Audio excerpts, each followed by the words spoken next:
What is going on, my friends? Welcome back to the Team Bull podcast. I am so excited for today's episode with you guys as we bring on a very special individual. He has made nearly $10 million in trading profit in the last 2 years, 9.4 million to be exact, and there is so much to learn from him.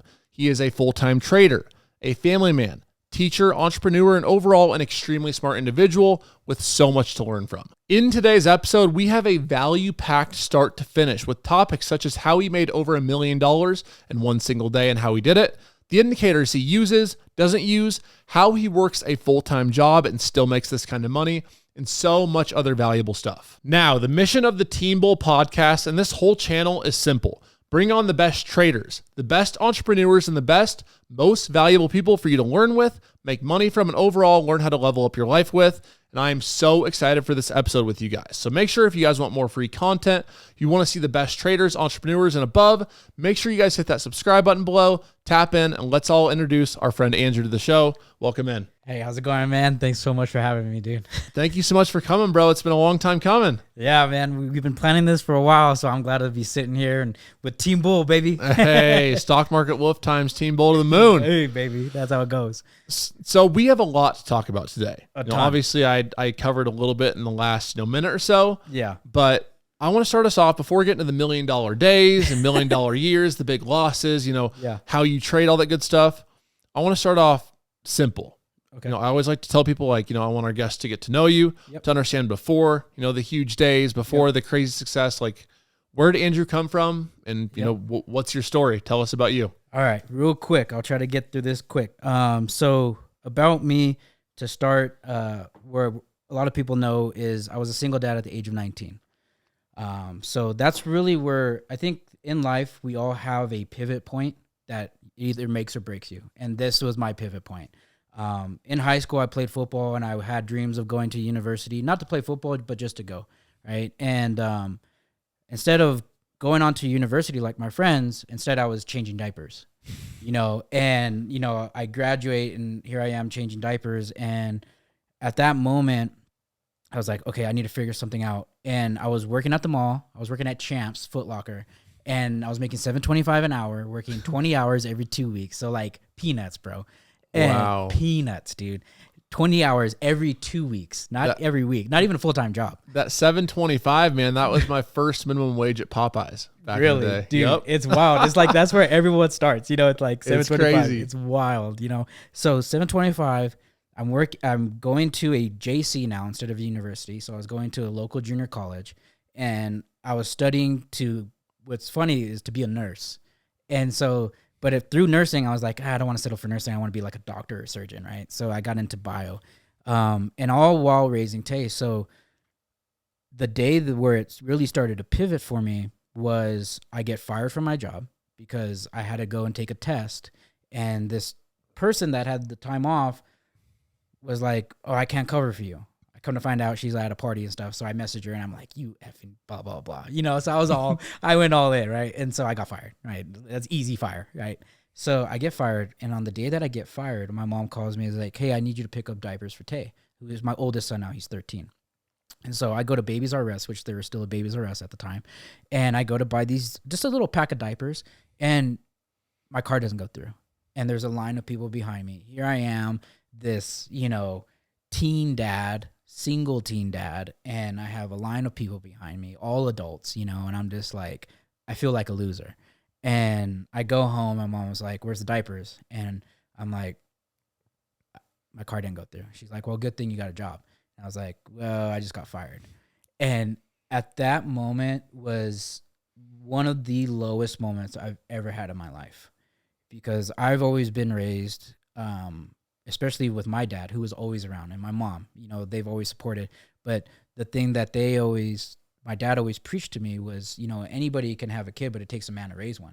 And here I am trying to be a man, and I can't just buy diapers for my son, and I'm the one accountable for it, So it's like, it was one of those things that was so hard.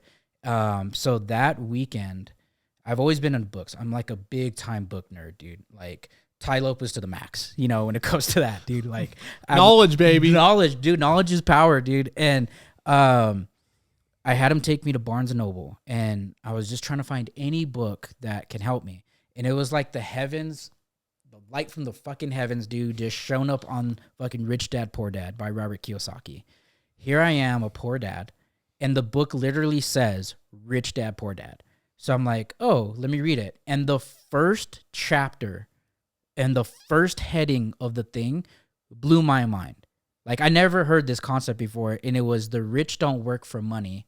They have money work for them. And it was just like, what? You know, and as I started to read, I learned about 3 key things: investing, real estate, and business. Well, I didn't have money for real estate.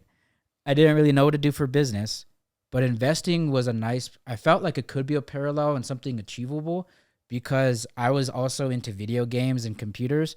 So I was like, oh, maybe I could just figure this out. I couldn't afford the book. So me, my dad, and Tay, who's a baby, we stay in Barnes & Noble until I finish the book. Wow. We stay there till I finish the book. And afterwards, every other weekend, I realized afterwards I could go to like a local library and get books, or I could just go to Barnes & Noble and just read. And so every weekend after, I would go and get books related to trading, investing, money management, budget, how to properly budget. And along that, I found, and it's kind of before Gary, I don't know if Gary Vee made it popular during this time, but again, this is back in 2009 or 10 at this point. And so I started doing flipping. So once I got fired, I went to another foot store and we would get discounts, and Jordans were the popular thing back then. And I mean, they're still kind of popular now. I just don't follow it anymore. But we would get retail $180, but then we would get a 30% discount on top. And I would flip that on eBay sometimes for $500, $600 profit, bro. Bro, that, like, so I was never like big into flipping back in the day, but I was big into Jordans, and like, dude, you went to those drops at like midnight and like, bro, there were wars. And people were getting in fights over those shoes. Yeah, dude. Yeah, because there was only like 12 that would ever sell. Yeah, like people were getting in fights. Dude. That's crazy. Like, so you were really in it. Like you were making money doing that. I was making some pretty good coin doing it, dude, because we got the hookup as employees. And so then I started doing bigger stuff. Like I was like, okay, I started doing eBay flipping. So I would go and find like furniture or find big items that just needed some little TLC that can be flipped. So I started at making about $500 to $1,000 a week, which was good. I'm 19, 20. It was great. Pays for diapers. It's paying for stuff. That's great. And that's how I started putting into the nest egg. And so I'm reading all these books by Warren Buffett, the essays of Warren Buffett and the Intelligent Investor, and, you know, how to make money in the market. And so I'm putting my money at this time, the age of 19, till about the age of 24, all into the market for investing. I'm not even trading at this point. And I'll fast forward, 2014, I graduate from CalU. I go from JC to California Lutheran University, which is a private school, and I got a scholarship there. However, it only covered a little bit. And I had to do essentially 3 years of 4 years left of school in 3 years because I had to take out student loans. But the student loans, I was capped out on a certain max that I can take, which wouldn't cover the last year. And I couldn't afford that last year. So I had every single semester, I had a full load, which a full load is considered 18 units. Wow. I was taking sometimes 20, 22. My senior year of college, I was taking 24. Per semester? Per semester. I had to get acceptance from the dean in order to do it. That's crazy, dude. Dude, I barely graduated undergrad with a C. That's insane. And at that point, I felt low because I was like, here was my opportunity, but dude, it was so hard. Like I would get up in the morning at 6 a.m. to get to school, and I'll be there from 7 to 3. And on days that I had lab, I wouldn't come home till 10, which was like on Tuesdays and Thursdays. But Monday, Wednesday, Friday, I would get off at 3, come home, spend a little bit of time with Tay, then go to work from 5 to 10, come home and study till like midnight, and then read these personal help books from trading and whatever till like 1 or 2. And that was my life all of undergrad. All of undergrad. That's crazy. Like 13-hour days every single day. And there were days where I cried. There was days I wanted to give it, especially like days that I failed on a test or like had to retake a class. And like, again, I barely graduated a C. And I'm like thinking I'm going to be a doctor. All of my friends are A+ students. You know, they don't have kids. They don't have work. So their full focus is school. And I'm like, I'm not going to amount to anything. And at that point, again, I felt super low.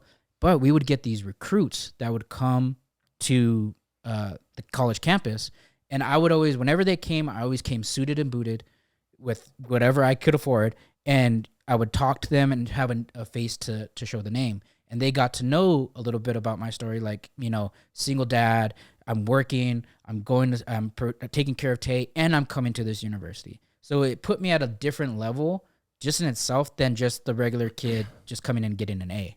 They don't have any life experience. And I didn't realize that at the time. And so when I graduate, I went to apply at Amgen, which is a biotech company. And that's where I shifted. I was like, you know what? I'm not going to be a doctor. I don't have the grades to get into med school. I would have to honestly kill the MCAT in order to even get looked at. So the possibilities of that is really small. Biotech seemed the next parallel. And a teacher had helped me get into that. And I was like, okay, let me try this. So I went to interview at Amgen. I bombed both interviews. I only had 2. I bombed them both. And so I go back to my high school, which was St. Bonaventure High, and I played football there. We were state champions for 2 years there. That's where I learned like the championship mindset. I went back to St. Bonaventure, and I'm like, hey, do you guys have any jobs? Like, I'll work in the office and like greet people. Like, I just need a job. Because at this point, my mom's like, all right, you graduated school. My mom and dad, like, you graduated school. You need to start like providing now. You need a career. You need a career, right? And I'm like, all right, I'll try teaching. Like, I've always loved teaching other people stuff. And so I was like, let me try teaching. So I got a chemistry part-time job. There was a teacher that left on maternity leave. And on the first day of school, I get a call back from Amgen. Hey, you got hired. And so on the first day of school, I go at the end of school to the principal's office, who I know very well because I went to that high school. I go and I'm like, hey, dude, I'm putting in my 2 weeks. And he thought I was joking. I was like, no, I'm serious. I got the call from Amgen. And so needless to say, they were pissed. But it opened the doors. And that's all I needed. My starting salary working at Amgen, I worked in the lab first. So like a scientist type thing. And my starting salary was like $60K. I've never made that type of money. My parents never made that type of money. My dad was construction. He got injured before I was born. And he's had 7 neck surgeries. My mom was a grocery checker. She wanted to do bio. And she gave up her dream to raise us. She provided for us, going. I never saw her a lot on holidays because those are the big days like Thanksgiving, Christmas, and stuff like that. So she sacrificed for us to get our education. So I was like, okay, I feel good. I got at Amgen. And now, I've never had to survive off of $60K. So all of that money from 2014 to 2015 went into biotech stocks. A lot of like startup biotechs and stuff, but I understood the science. Like, I may have got bad grades because I just like didn't do a test or like homework or late at science, but I then invested, and by 2016 I make my first meal.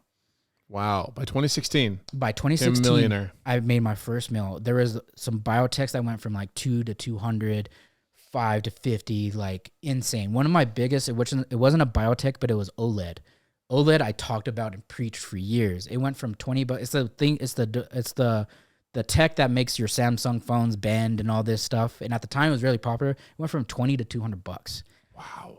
And you're talking about thousands of dollars in there, right? Like, and so it just rocketed. And so and this is also too Prime Facebook, Prime Apple when they're like super cheap. I still have Apple since 2009. That's crazy. Facebook since 2009. And that's when you first got into investing, correct? And into investing. Yeah. And it was just dumping every extra that I had, I put it all into the market. I never really put money into savings accounts. It all went right into the market. Smart man. All into the market, dude. But I had read all those books where I knew savings is not the way to go, So once I make my first meal, I had read this book by Grant Cardone called The 10X Rule. And part of that is you're only 10 multiples away from 1,000 to make $1 million. But you're also only 10x away from leveling up and being able to do what you take you a year within shorter time, right? So I'm like, how can I level up and make $1 million faster, right? Which is what everyone would want to think, right? Like, if I make 1,000, how can I make this quicker now? Of course. Right? So I start reading, and I was like, you know what? Let me try trading. And I try trading. I take a portion of my nest egg, and I put 25K in, blow it all within like 2 months. First account blew it. First account blew it. It actually almost was 2 accounts that I blew. The second account went all the way down to 5K. Wow.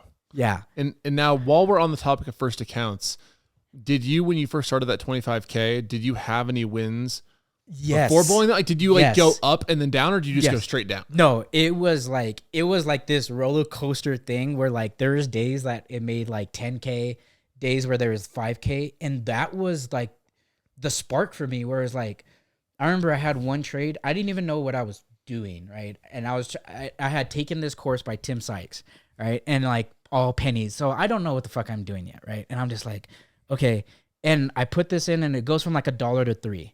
Like, you know, just right away. And I'm just like, oh, this is so cool. And I'm like super hyped. It was like, I'm so good at this. It's so easy. It's so easy, you know? Yeah. And I didn't have no risk management. I didn't have no strategy. I had nothing.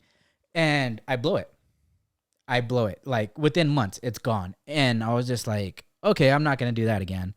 But there was something in me that was, bro, I got to continue to do this because I saw the potential where it's like I can make 5Gs in an hour.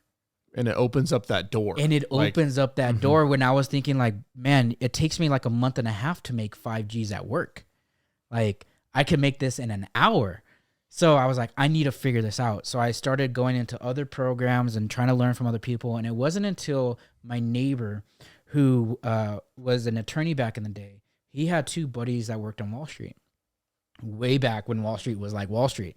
And they're like these New Yorkers, dude, like hardcore dudes. And they're telling me about, you know, how the system works. And I learned a lot about risk management from them and understanding math. They're like, dude, you're a smart guy. Like, just stick to what you know. Like, it all comes down to numbers. If you understand numbers, you can understand this game.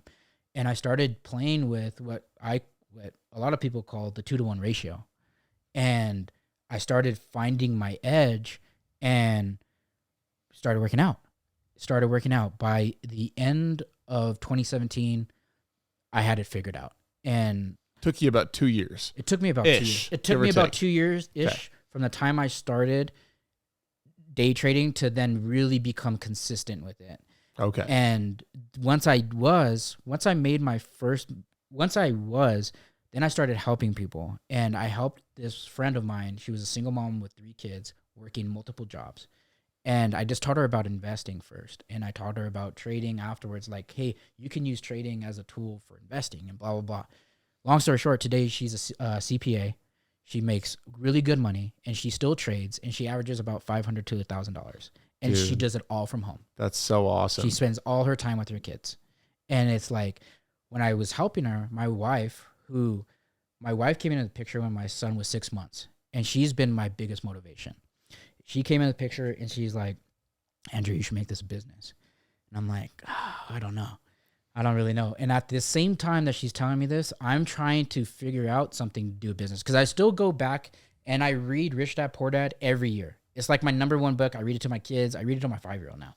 And the other thing, I was like, okay, I got the investing side down. I need to get the real estate and business now. And so with the business, I saw this ad like a lot of people did back in the day. Ty Lopez again, talking about here in my garage, and he has a Lamborghini in the back, right? Oh yeah, everyone remembers those. Dude, it was like the classic video, right? And I'm like, I want a Lambo. You know, that's like my mindset at the time, right? And so he's talking about social media marketing, but he's marketing for other businesses, right? Like that's the spiel. So I take his course.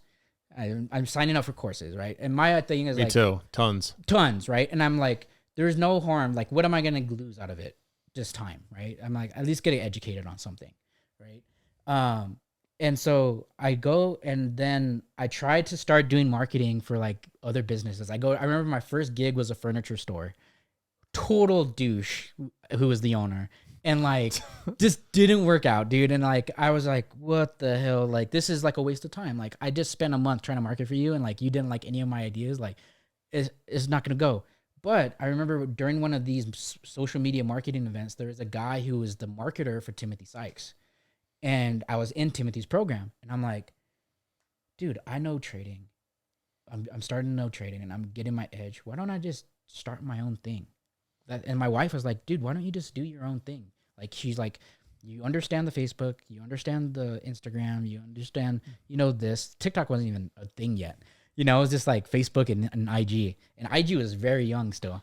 And so I'm like, okay, let's try it. And so I just start posting my gains and start posting just daily content for years. And it went from 0 followers to like, I think it's like 90K right Dude, now. 92.6, I think. 92.6K. I looked at your profile before you came, so I knew it'd probably come up. Yeah, 92.6K, and went from 0 members to over 9,500 members worldwide. It's been a total journey. And what I just like, I didn't know this before we just talked about 2 seconds ago, but we started out the same way. And it's like, it just shows that like, you know, you had a care for people before you made any money off teaching. Like for example, when I first started too, did the exact same thing. I was making like 500 to 1,000 bucks a day, like nothing crazy, but decent money. Established myself before teaching anyone. Yep. But before thinking about selling any program or any of that, I was teaching a few of my close friends. I was like, this is fucking awesome. Like I'm chilling at home, you know, I'm hustling on the side and I'm making 500 bucks a day trading. Like this is awesome. Like you guys should learn. So I start teaching them. And only after that, just like with you were teaching, you know, your friend who was the girl who just needed some help. You were teaching her for free, just like helping her. You're like, you know what? I could help so many other people with this. So many other people. And we both got, I guess, like born into our life of social media now from a good intention of helping people, which I think is, I didn't know that before a few seconds ago. So that's awesome, dude. Yeah, man. That's so badass. That's what it's all been about. And the trading aspect has just grown as well. Like I think 2019 was my first $1 million year. 2020 was 2.5. 2021, I can't remember. 2022, which was last year, which was the 7.7.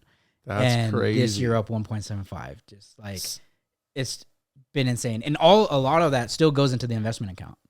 That's crazy. And it just compounds, dude. When you showed me that you made 7.7 million in 2022, I was like, holy fuck. Like this is insane. And even like this year, like 1.7 million or 1.67 million, excuse me, like I'm sitting here like, damn, like obviously I'm extremely happy for you. Like I don't compete with other traders, right? I see that and I'm like, that's badass. Like I'm up right now like 615K, which like, bro, dude, that's I'm so happy badass, with. Bro. That's what a surgeon makes. That's like a top right? surgeon Like makes, it's cool, you know? It's like, but it's just, it's motivating for me. Oh, and it's motivating, 100%, I'm sure, for everyone seeing this, like that it's possible. It is possible, bro. And with hearing those numbers, I want to backtrack a little bit to you had your first $1 million year in 2019. Yep.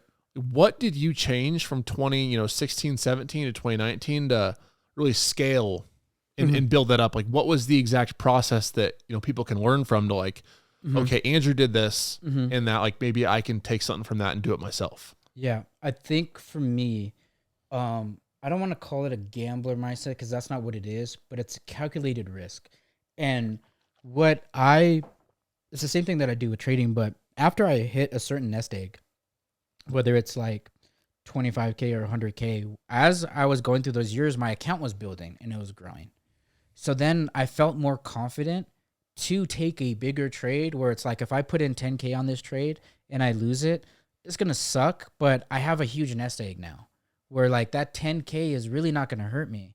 But if I hit off this 10K and I continue to follow my risk, I'm going to make money. And where it really came into play was when I was using the 2-to-1 ratio. And I'll give you guys fucking free game. I don't care.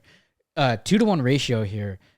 The old way that I used to do it when I was trading small caps, and I was trading pennies for the first part of my career. I didn't start doing options until recent. I was about to say, I think we should add in that during this 2019, 2020, et cetera, you didn't trade any options until August of 2022? Yeah, until like not even a year. Not even a year. You just picked it up and just started crushing it. Dude, it's crazy. Which is crazy. It was a direct parallel in correlation to what I do now, which I'll give you all the game. So I was using a 2-to-1 ratio, and what I used to do was put in 10K and aim, and these are penny stocks, right? So $1 stock, for simple math, only needs to go to $1.10 to make 10%, right? And if it drops to 95 cents, that's a 5% stop. So there's my 2-to-1, right? 10% profit target, 5% stop. What I was doing is as soon as it hits that PT, I was selling everything. That's what I was doing in the beginning, early years, because I realized all it is, we could do all our risk management and everything, but either way, we're 50-50. We're either going to be right or wrong on the trade. Yep. Right? It's 50-50. You know, we put ourselves in a better advantage, and that's what comes with the, quote, high probability setup or trade, where you have an edge where this setup has a high hit rate, but either way, it's still 50-50. This trade, you could have your high hit rate and it could go negative on you, right away. So it comes down to 50-50 where there is this study that came from just flipping a coin. And the coin flip was if we play heads or tails and I have you do heads and I do tails, and let's say we only do it 4 times and you hit heads every single time. Well, on those, if I put 2,500 into each, I would lose 10K right away. That would be my whole, I would be done, right? Where the law of averages states, the more that you and I play heads or tails, the more wins, the amount of wins you have, the amount of wins I have is going to be equal. That comes back to the probability, right? So then understanding, okay, I have a 50-50 shot. That's my probability. What ratio do I need where I can be wrong? And what I understood is good traders are good at being wrong. And that's where the 2-to-1 comes in. So going back to the math for you guys that are listening, if I put in 10K and I make a 10%, that's $1,000, right? If I lose 5% of that, that's negative 500. Well, if I take 10 trades total and I only win 4 times, that's 4 Gs. The 6 that I lost, I only lost 500 each. That's negative 3,000. 4 out of 10 on test score is an F. However, in trading, I'm still up a G. So I got good at being wrong. And so that was what I was doing up until 2019. And I would like have $100,000 years, 200,000 or whatever. And 2019 is where it changed, where I then took it a little bit further. And instead of selling everything at 10%, because I would realize there were days where I would sell and the stock would run up to 100%. Leave a lot on the table. Leave a lot on the table. And so I was like, you know what? I'm not going to leave anything on the table anymore. And so what I started to do was after it hit 10%, I would only sell a quarter. I would only sell a quarter of whatever it was. And then I would let the rest ride, which is what I still do. And as soon as after I sell that quarter, I let the rest ride and I use my indicators. And me specific, I use the 9 and 20 to stay in. And as long as it rides the 9 and 20 and stays above the 9 and 20, however long it stays up, I let my stock ride. And there are days when there have been, especially in the penny world, where there have been stocks that have went from $1 to 50, or my biggest one, which was last year in the beginning, which was HKD, went from $2 to 2,500, all of which stayed above the 9 and 20.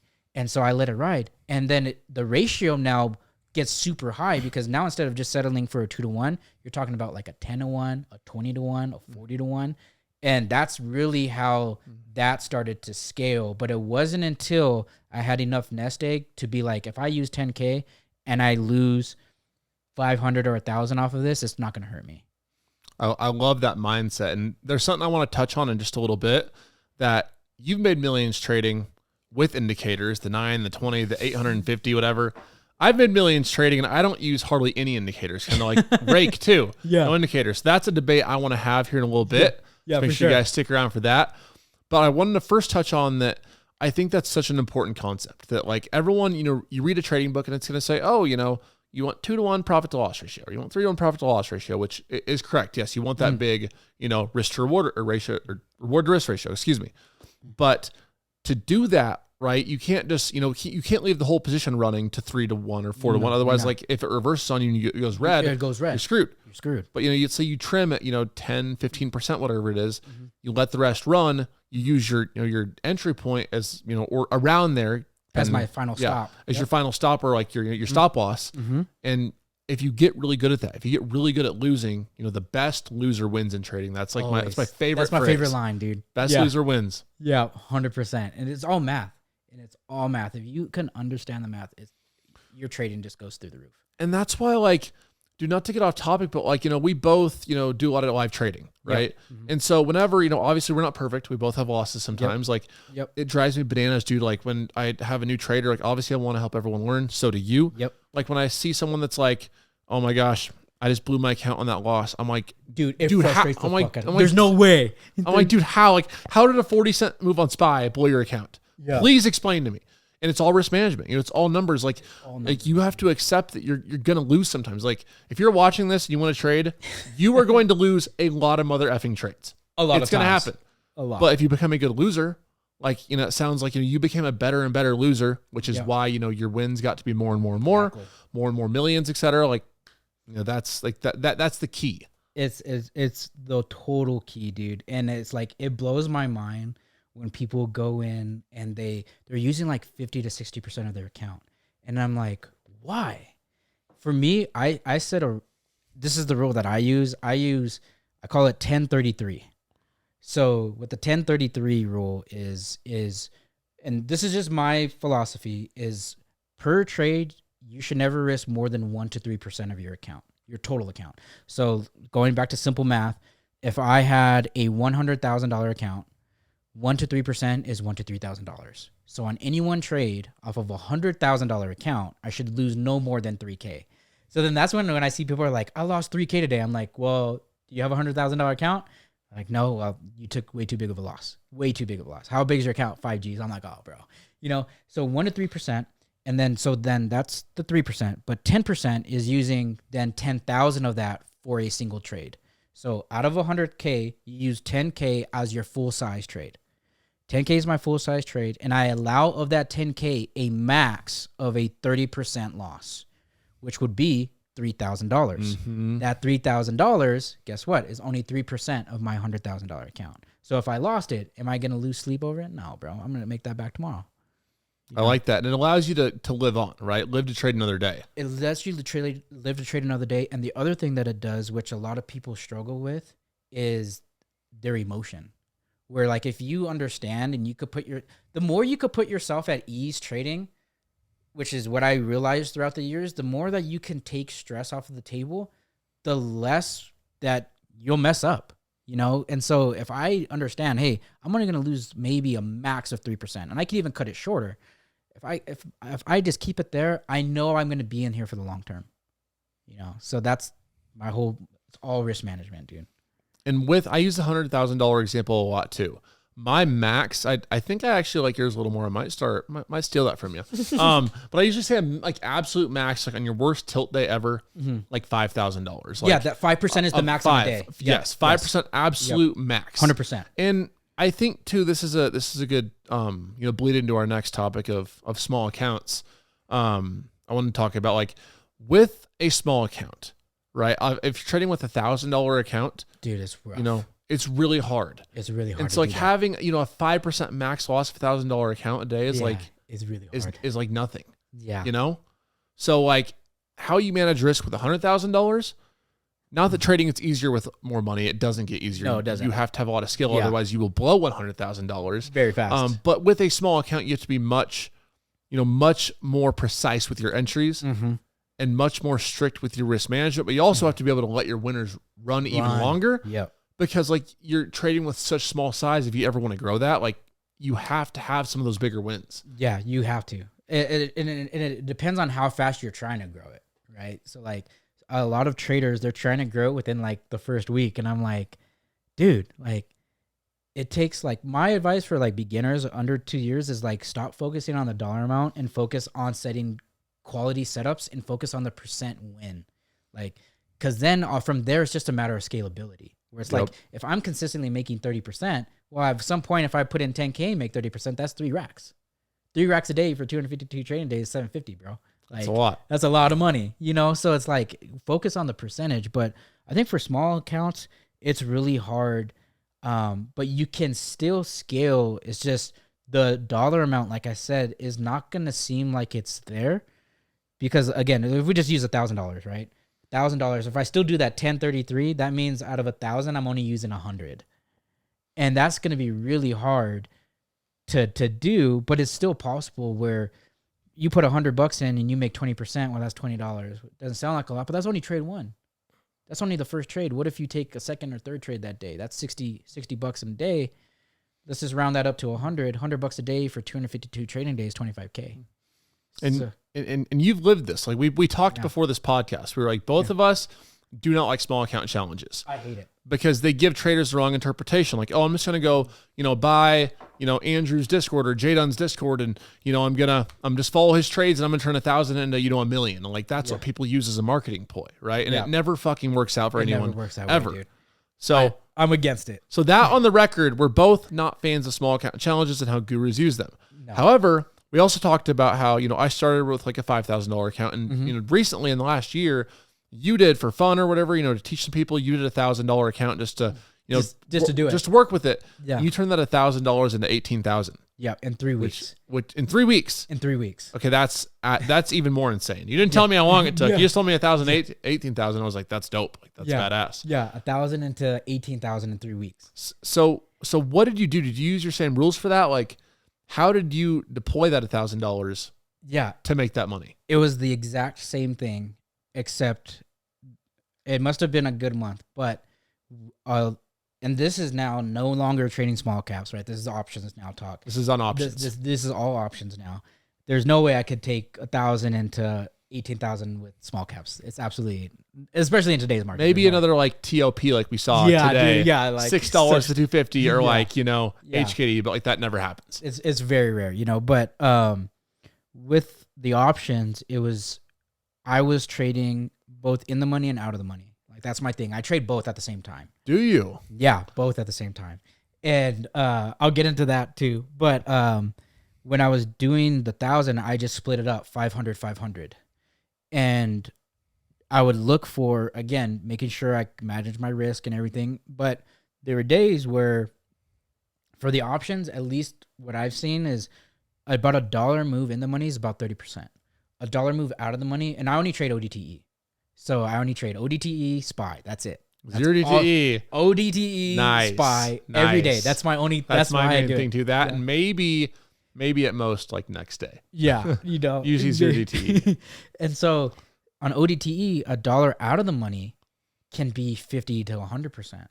So that same 500 now just became 500, and that's only on one trade. So I was taking 2 trades a day when I was doing the small cap challenge. And the cool thing, and this is one of the big benefits that I found with trading options is that I didn't have in the small cap world, because I only use think or swim, is when you're trading small caps, when you're trying to short, a lot of times you can't because it's hard to borrow. Thinkorswim has like no small it has caps none. on there. You have to use like a different brokerage. They didn't even have tops today. I looked at it. I tried to short 10 shares just to see if they had shares available today, and they weren't. They're like it was restricted for a non-marginable. Didn't have them. Didn't have them. So then, but with options, once I found I could ride the upside and the downside and still use my strategy, I'm like, oh, this is cake. So those using only 1,000, a lot of those days I was making 500 to 1,000. That's crazy. Yeah, and it within 3 weeks it was 18K. But I left 650K on the table because had I used my own money, how I normally do, normally for a full size position, I'm using anywhere between 20 to 40K on one trade. And if I'm gonna half size into it, and I'll only half size if it's like not my A+ setup is what I call it, then I'll only use maybe 10 to 20.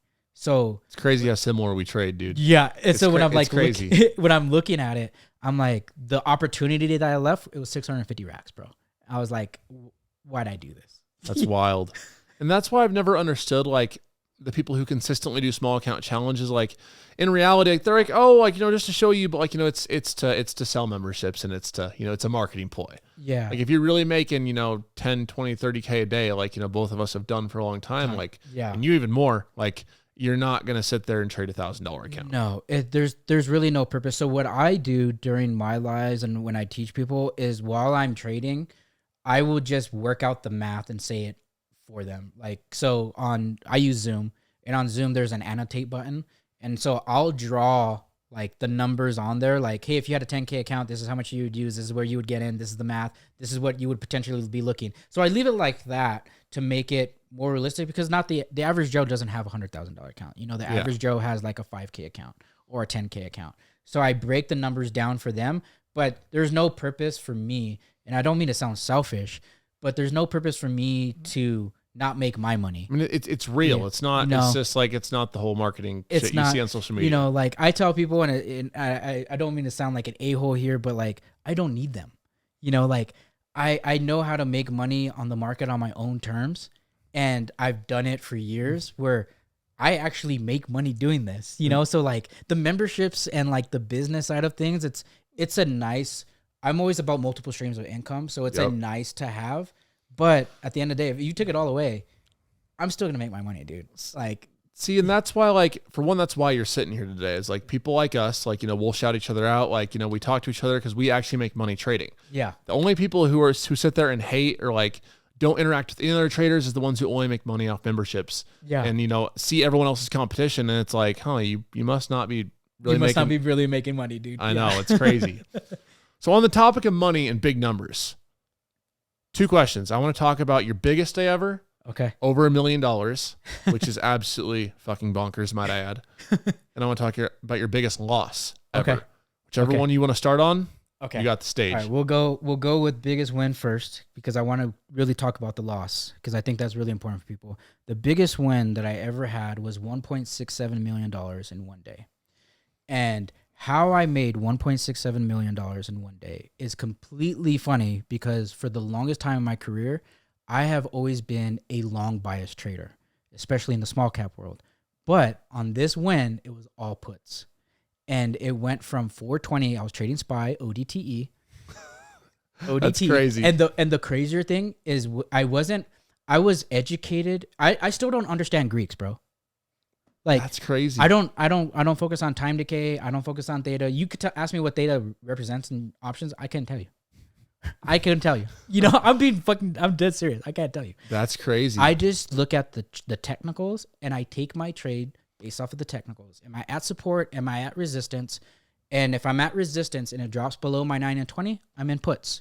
If I'm at support and it goes above my 9 and 20, I'm in calls. And as long as it stays above there, I ride that whole thing out. It's that simple. Like, that is my strategy, people. If I'm at a support level that I have identified that is a support level today, and it has shown, and the candles, which I use the 5-minute chart, is above the 9 EMA and 20, I will buy calls, and I will buy both in the money and out of the money calls, and I will ride those things and take profit at 15 or 20% and let the rest ride, and I let it ride as long as it stays above the 9 and 20. And as soon as it breaks, my rule of thumb is if it breaks my indicators or it comes back to my premium, I'm out. That's it.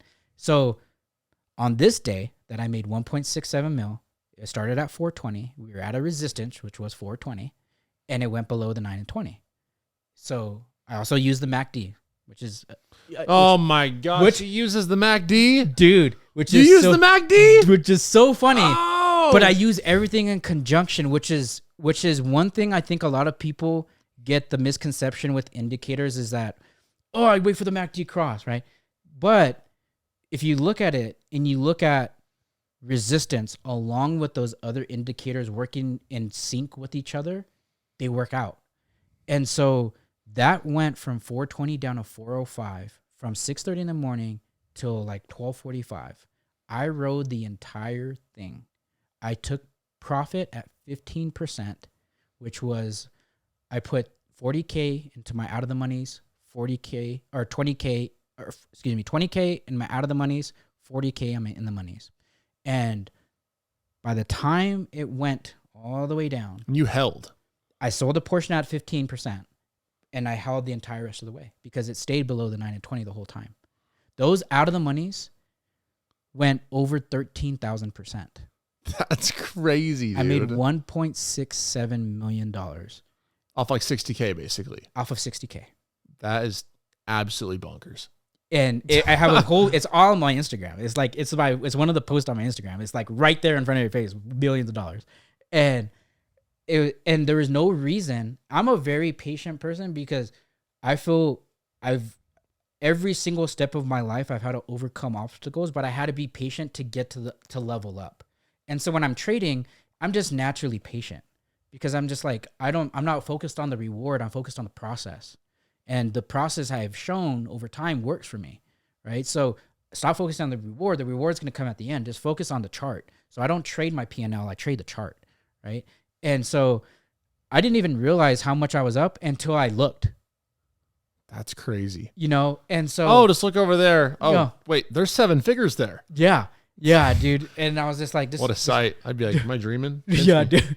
Pinch me, dude. And so 1.67 mil. And it was funny because that was my second month of trading options. Dude, that is it was nuts. My second month of trading options, and I made 1.67 in one day. And it happened on puts, which is completely opposite of what I had done for years of going long. This man made 1.7 mil without knowing what theta was. Without knowing what theta was. That is wild. And the most wild thing, which I know now, which I haven't. So This week I made 490K. That's insane. Insane, right? The other day I made 260K yesterday. 263 or something? Yeah, 263,000. Yeah. And I was looking at, so when I made that 1.67 mil, I had bought a premium at 0.04. That's the one that went 13,000% because it went from like 0.04 to like 250 because it was so far out of the money. I had bought $10 out of the money. It was 420 and I had the 405 or 410 puts out of the money. Like, who does that? Like, this bonkers. Wolf does. Wolf does, So like, I didn't know, I was just like, oh, I could just buy any out of the monies, without really realizing it. And so I looked at, man, what if I would have bought these puts the other day? And I was like, oh my gosh, I would have made a killing. But now because I'm more cautious of and understanding the risk involved, because I got bit, understand the risk, I'm like, okay, I'm only going to be within about a $5 increment from whatever the price is. Yep, that's right. I usually do 2 to 3 spots out of the money. Yeah, 2 to 3. Yeah, I'm usually about 5. But that brings me to my biggest loss. So my biggest loss in one day was 60K. And it started off negative 120K. So you were down 6 figures at one point. 6 figures. Wow. Yeah, dude. And what makes that story worse is I was up $8,600 in 15 minutes. So almost 10K in 15 minutes. I was almost up 10K in 15 minutes. And I got greedy. And I was like, let's see this go to 10. I'm not going to leave until it hits 10K. Yeah. And I was like, I'm just like, let's get this 10. And then it went from 8 to 5. And I'm like, let's fuck it. I'm let it go to 0, whatever. I'll stop out at 0. I'll stop out at 0, And then it went to 0. And I was like, oh, man, we dropped quite a bit. It is bound to bounce back up, bro. Like, it's bound to bounce back up. So it doesn't. And it goes like negative 5K. So now I'm pissed. And I'm like, all right. Tilt time. Dude. Everything that I ever teach people not to do, I did. You're human. I'm human. I'm a human, dude. And so I go on full tilt, bro. And I remember I had put in, from what I remember, it was like 30K for my first trade. And that's why I was up 8,600 within 15 minutes. When I was negative, I was like, you know what? Fuck it. I'm going to get it back. I put 60K in. Added more. I added more. But I added double. I added 60K, right? And it goes more negative. And I'm like, next thing you know, that what was negative 5K is now negative 30. And I'm like, dude, what the hell? And I'm just like, I'm so frustrated because everything is right there. It's just like, it's like, so I'm like, dude, what the hell? So on the next trade, I put even more in. Next thing you know, long story short, I'm down 120K. And Mans is down a house. Yeah, I'm down a house, bro. A down payment on a house. Down payment. If you're in Nebraska, you might get a house. You're down a down payment in California. Yeah. And I always have a thing too, like I treat trading as a business. And what I tell people the difference, and I'm not talking about teaching people, my mentality for trading. And with a business, there are 2 main components to a business. Generate income and reduce waste. That's it. That's why you see businesses laying off people, right? They're reducing waste and they want to generate more revenue, right? That's the whole purpose and survival of a business. Yep. So when it comes to trading, what is our biggest waste? Time.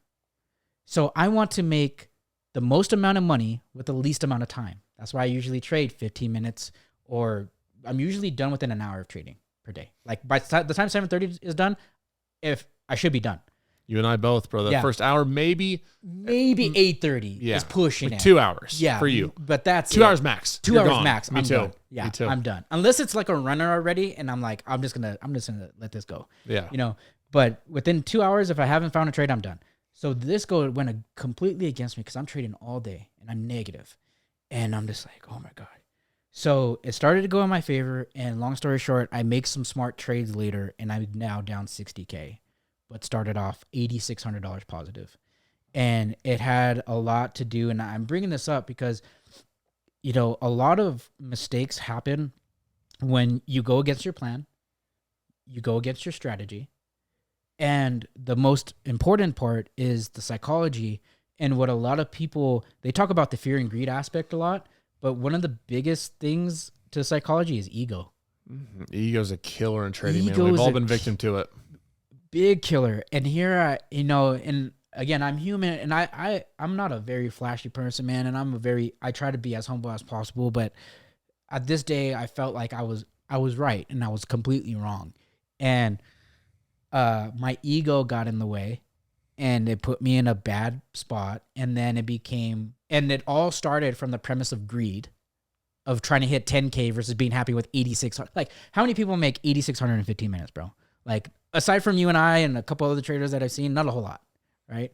Like, that's like what people make in a month, and sometimes not even, right? And so I'm like, it's crazy. I got totally greedy, and just like, it led to my biggest loss. But I've learned from that, and I teach people and I tell people about, that it happens. It's real. And the thing about like us is like, we'll admit that we are human. Yeah. We can teach all the best things, but in reality, like, we've both had those moments where like, we went and tilt, like, damn, like, I fucked up real bad. Yeah, dude. But the key is, and why you succeeded after, is that you didn't keep doing that day in, day out. I see so many new traders that, like, they go through their bad day, the tilt day. Mm-hmm. Man, I screwed up today bad. I'm not gonna do it again. I make it back tomorrow. Yeah. And then you carry over your trades from yesterday into today. That whole mentality. Same thing happens over again. It's just it snowballs. It's the worst thing, which is so funny too, because I have people that are like, going back to the $1.67 million day. That same day I went to work, but then the following day. Hold on, rewind. You made 1.7 million in a day, and you went to work after, dude, which is wild, right? What? Yeah, totally, right. Were your coworkers just like, why? Yeah, because I'm sitting here like, why? Like, what were your coworkers saying? Like, because they follow you on social media. They follow me on social media. They're like, oh, hey, Andrew. VPs that follow me, dude. Didn't you just? Yeah. Is it today? Do you just make like 1.7 million? Yeah, and then they're just like, why are you here, bro? And I'm just like, I'm here to do my job, bro. Like, it's just like, I think, and it's funny too, because when I was working at the mall, every time that I would leave the job, I would always say thank you to the manager. Like, bro, thanks for scheduling me today. And I think what has always stayed with me is what it feels like not to eat. Feel like that feeling I never want to ever feel again, but I've never forgot it.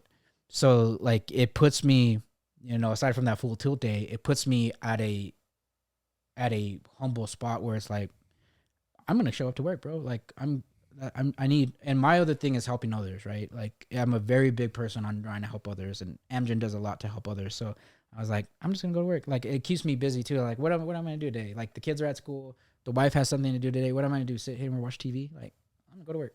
And speaking of that, we were going to talk about this at the end, but we're on the topic, so let's just knock it out now. Like, to this day, millions later, like, you still work there. I do. Why? I know, which is crazy. I get that question all the time. Why the hell are you still working if you've made $10 million plus dollars trading? Yeah. I'm genuinely curious. No, yeah. So it's funny because to put a curve on that, I did go to retire on January 2nd, and I'll talk about where this goes, but I look at, so Amgen, Fortune 500, I started in the lab and I worked my way up through the corporate ladder, and I ended up being a manager. And I was managing the quality assurance team, which overlooks like the labs and different stuff like that. And the reason I stayed is because of a big part of it is fulfillment. And my mission in life is to help others in any way possible. Like, you could hit me up. I could be all the way back in California, and you could be like, hey, bro, I need help moving. I'm going to come and help you move. I'll get into helping a friend out who just lost everything in a flood. And that's just the type of person I am. I've just raised that way, helping others. Because, what I've always been taught is the money that you make, it doesn't get buried with you, bro. Like, the houses don't get buried with you. Your Yeezy shoes don't get buried with you. The Rollies don't get buried with you. I don't get buried with the Lambo. Yeah, I know. We don't get buried with the Lambo. I want to get buried in the Lambo, right? Like, it doesn't get buried. The only thing that stays, though, like, if you look at like ancient times, like the big like Achilles, right? What stays of you is your name and how people remember your name, right? Like, that's always been a big thing. And so, how for me, it's bigger than money. It's how people will speak of my name when I'm gone. Like, I don't think I'll live on for generations. Like, my name will live on for generations, but I at least want it to be something when somebody speaks of it, it's positive. And that, hey, you know what, Andrew helped change my life, or hey, Andrew helped did this. And it kind of comes full circle, because going back to that Amgen thing, I blew the interviews, and it wasn't until I was leaving the interview where the manager was asking me what I'm going to do for the weekend. I was asking her, she's like, oh, I'm going to take my son to soccer. And I was like, oh, I'm going to take my son to baseball. And she stopped mid-walk, and she's like, you have a son? I was like, yeah. She's like, why didn't you bring that up in the interview? And I was like, I don't want to use him as a crutch. And she's like, oh my God, you're doing it. And she totally took a chance on me. And that's all I ever needed, was somebody to give me an opportunity. So now it's kind of come full circle, where here I am in a manager spot, being able to do the exact same thing for another Andrew, and give somebody that spot where if they're smart with that money, they can go and fund a trading account. They can go and fund businesses. They can go and do stuff if they're smart with it. And there may be an Andrew that works at Amgen that all he needed was the manager to hire him. That's and so awesome. It's a full circle thing, dude. And, but now, you know, as the business has grown, as my trading has developed, as my my theory is I use my degrees to get a high income job. I use the high income job to learn high income skills.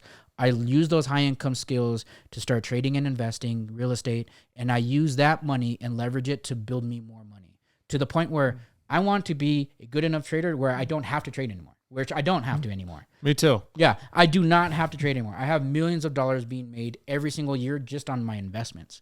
And so, like, I never even had to get up in the morning and do this.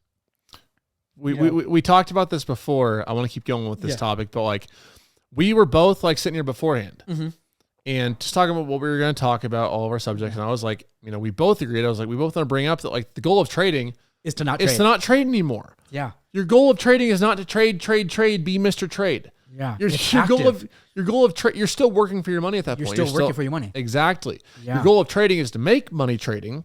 We both love that. We're in the process, but then use that money to make more. To make more. So like I like to say, I learned it from my buddy CJ, is like, you know, make money, buy income. Yes. Make money, buy income. Yeah. Time. Buy time. Yep. Buy time. And that's my thing. And that's why going back to it, where now all this investments and everything's working out, where I was like, dude, why am I even still at Amgen?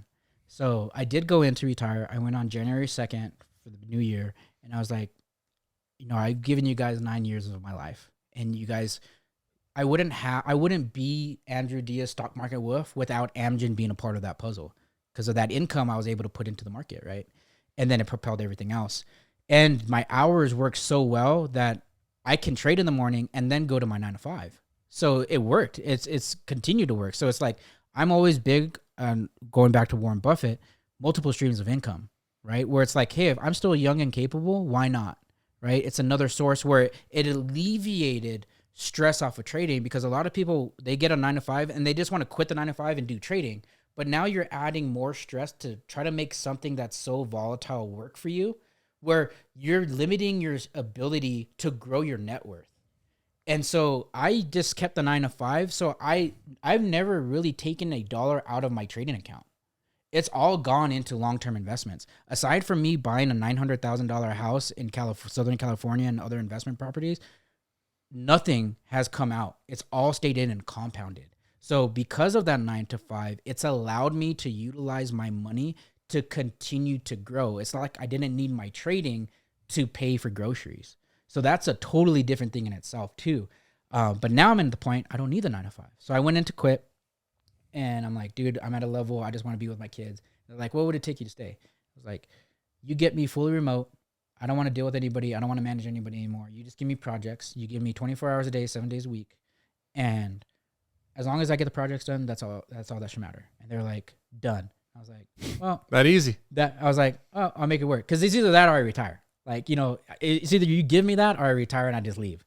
But that's the thing. And so for me, it's like, again, it works with my schedule where I can do it for an hour of my day. And I'm very efficient with how I work. So an hours of work is like 4 hours of work. You know, I could get my stuff done and, hey, all right, I still get my health benefits or whatever, you know, but I'm on leave, so I don't go back. And why do you go on leave? So the reason I went on leave is on January of 2023, and we're going to get into this, so January 2023, I have a very good friend. His name's Mike Levy. On Instagram, he's known as Knockout Lights. Knockout Lights is really big in the 2A community, right? And I've learned from him, and I was also an instructor with him. We would train officers every month. And so he gave me a skill that may not be a high income skill, but it's a life-saving skill. Yeah. Right? And so that's invaluable to me, And so he's always been a friend. I've known him for years. And his house, we had a lot of rains here in SoCal. A lot of rain. A lot of flooding. And a lot of flooding. And unfortunately for him, part of his backyard is a river. Well, that river got redirected. It got overfilled and flooded, and it wiped away all of his assets. He had tanks, Humvees, helicopters. He had a Cobra helicopter, and he had a range and organic crops. And that's how he made his money, organic crops in his range. When you take away that person's income, and there's no insurance because it's in a flood zone, right? So then overnight, he lost everything. Wow. I was there the first day after the flood, and I said, I got you, bro. I'm going to help you get back into your house. That was the promise I made to him. I remember seeing it too. You were on it right away on social media. I was on it right away. And since then, about 3 to 4 months after, we've raised him north of $300,000. That's awesome. Paid for the house, everything. House, fuel, equipment, what you name it. And, a little savings or whatever. And it all came, 100% of the proceeds came from the business and through signups. And I don't know, again, because I have all these other streams, I don't know many business owners that can be like, I'm going to give you 100% of my proceeds for 4 months. Because a lot of people that own a business, they have to eat off of that. Or they just wouldn't do that. Or they just wouldn't do that. That's not the type of people they are. Yeah. So, yeah, man, that's where I did it. But, since being away, I'm just like, I'm probably going to be done, dude. Like, I love Amgen because we help a lot of people with cancer and Alzheimer's, and I had a grandma die from Alzheimer's, and so there's like a sentimental value there to me. But I think it's that time in my life where I'm at a stage where I have other bigger things that are waiting. That's awesome. And like for you, I think even when you went back or stayed, it probably wasn't fully about the money. It's never been about the money. Like, I could have left Amgen like 4 years ago. Yeah. I have a wealth manager, and I was like, dude, and I asked him, I was like, dude, could I quit? I want to be smart with my money because we grew up without having money. Me too, dude. We grew up without having money, and so I never want to put myself. A lot of people think like now, but it's like, what about 20 or 30 years from now? Like, I'm young. I'm only 33. So like, what about 30 years from now? Or 40 years from now? Or 50 years from now? What about my kids' kids' kids, right? Generational wealth. And so I'm like, could I afford, from a generational net worth perspective, to let go of this 9 to 5 that's alleviating other cost? And he's like, dude, you could have left fucking 5 years ago. And I was like, all right, that's all I needed to hear. And I love how you mentioned generational wealth. Like, you're not looking at it as just, get rich and go buy Lambo right now. No. I personally, I have a whole different take on cars and stuff. For my Lamborghini, it's an investment. It was an investment. It is an investment. It networked me crazy. I made that car back.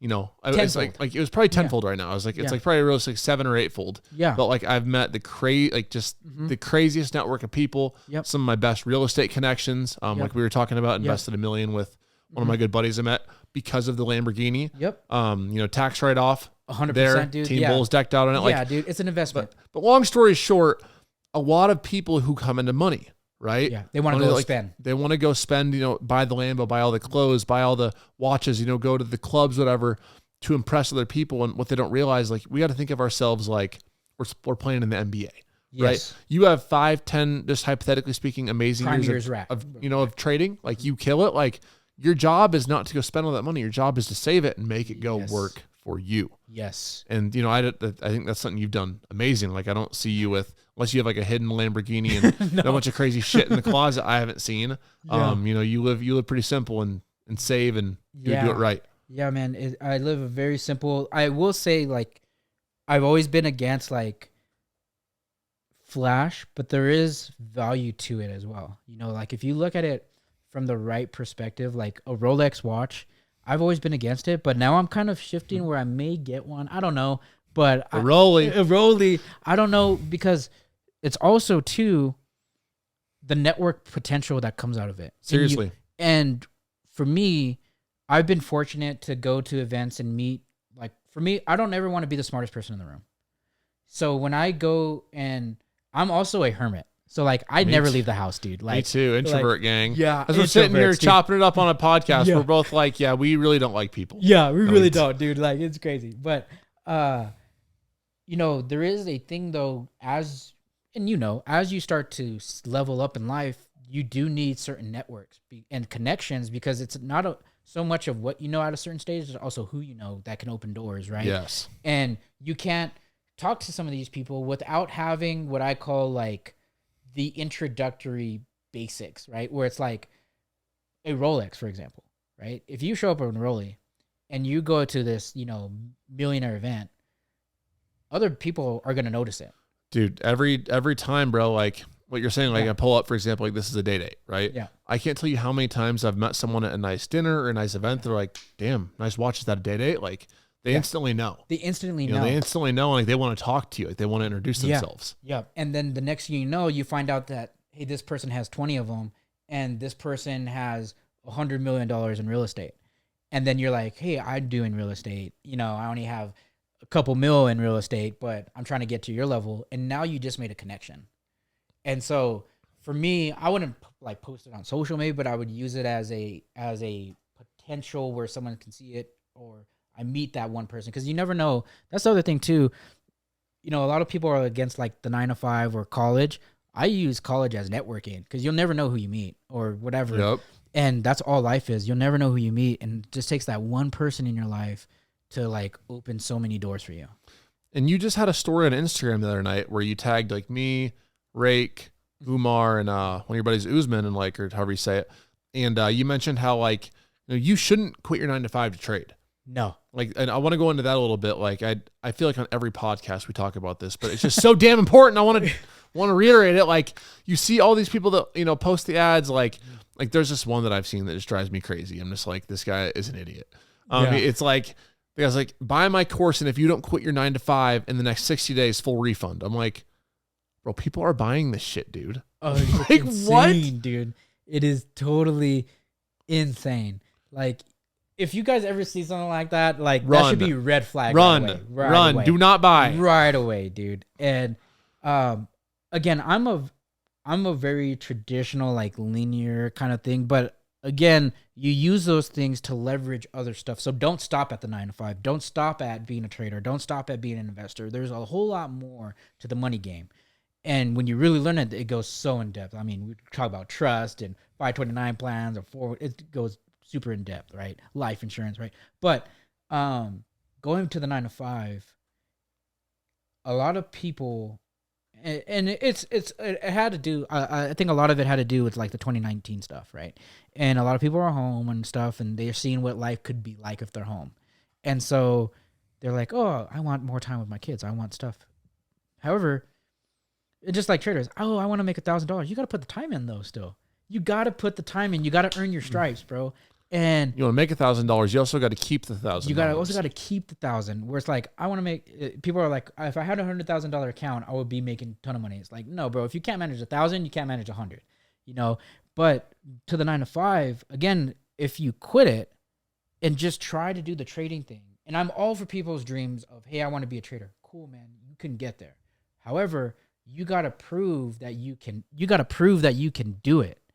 You got to prove that you can do it consistently for years, not just a couple months, bro. You got to do it consistently for years, and in an up market and in a down market, to show that you know what you're doing. Because there's a lot of people in 2020 that were like, I am a guru trader. Yep. I don't hear about any of them anymore. They're gone. They're gone. They got wiped out. And now we're talking about consistency and starting. Yeah. We actually have similar opinions on this, but a little differing. I want to have a little talk and friendly debate. You basically make it a requirement for your students to trade in a simulator, correct? I make it a very strong, highly suggestion for them to start in a simulator. Absolutely.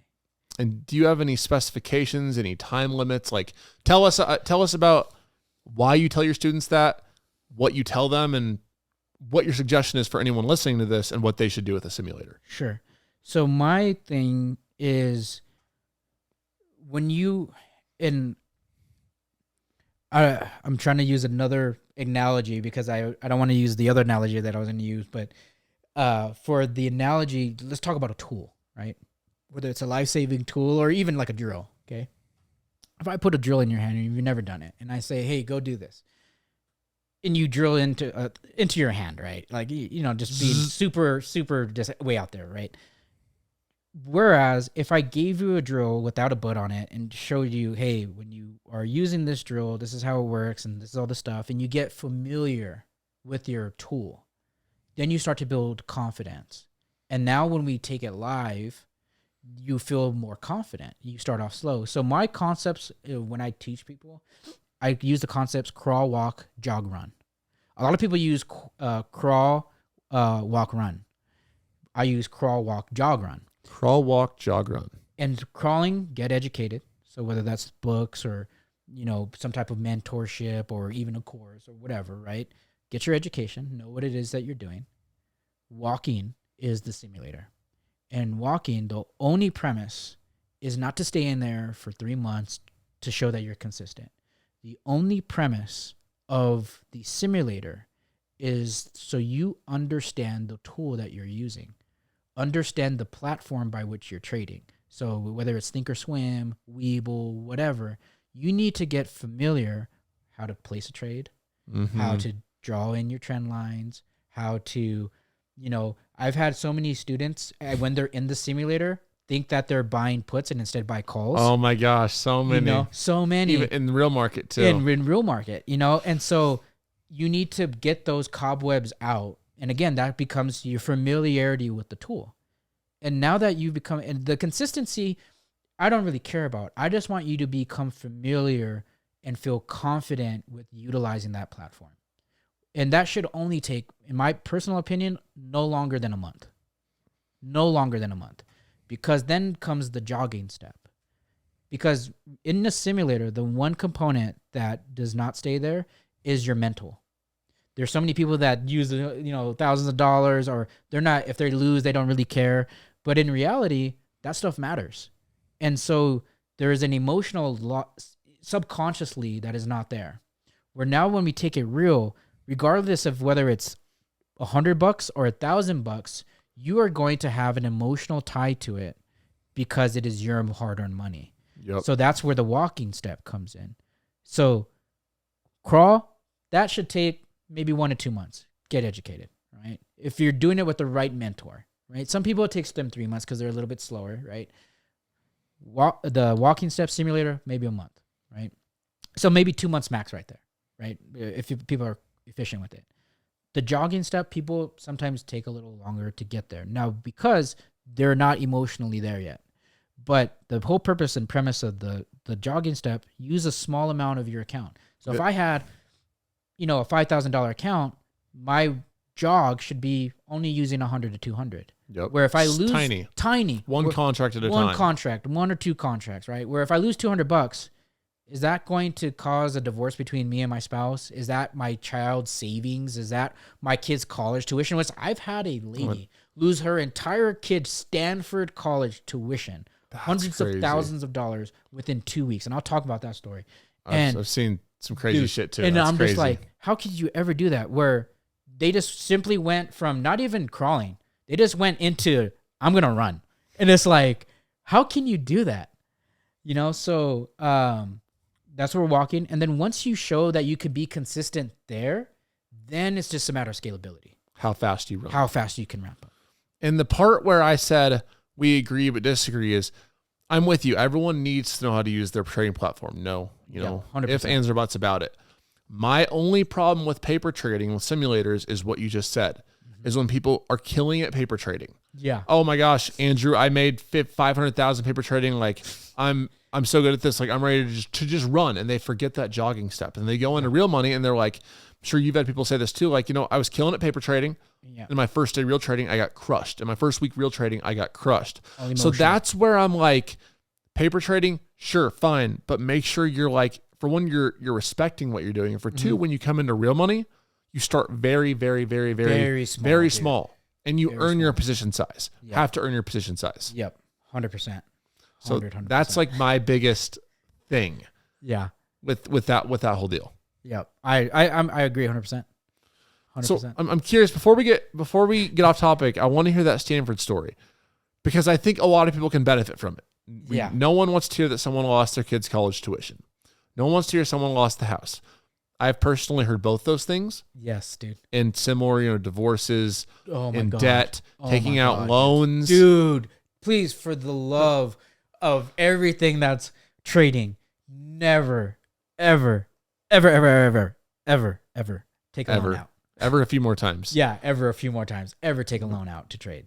So that the reality is these things happen. And so I think by hearing, a horror story like this can help a lot of people. Yeah. So this person, just like a lot of everyone, they find us on social, right? And this was after my $1.67 million day. And she hits me up and she's like, I have my kid's college tuition. I was like, no, don't do that, because my rule for trading is the money you use for it should be 100% expendable. Meaning if you lost it, it doesn't pay for your mortgage, your food, your kids. It's extra money. That's what expendable means. It's extra, where you can lose it and you're fine. She didn't listen there. And I was like, well, go through the steps, get educated, do this stuff.